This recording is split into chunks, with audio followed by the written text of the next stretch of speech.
ഇത് വാസ്തവത്തിൽ എന്തോ ഒരു വലിയ മാന്ത്രിക ശക്തി നമ്മുടെ ഉസ്താദിനുണ്ട് എന്നതിൻ്റെ തെളിവാണ്.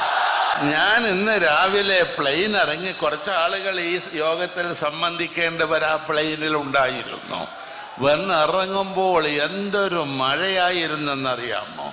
ഞാൻ ധരിച്ചു ഇതാകെ ഇന്ന് കലങ്ങിപ്പോകുമെന്ന്.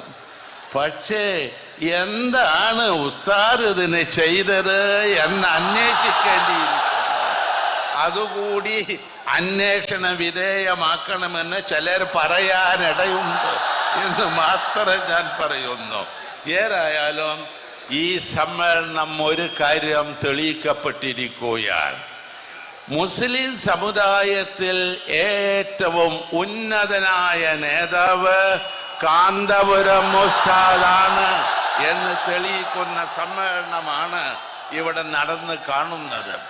ഇതിൽ അസൂയപ്പെട്ടിട്ടൊന്നും കാര്യമില്ല എന്ന് മാത്രം ജനങ്ങളോട് പറയട്ടെ.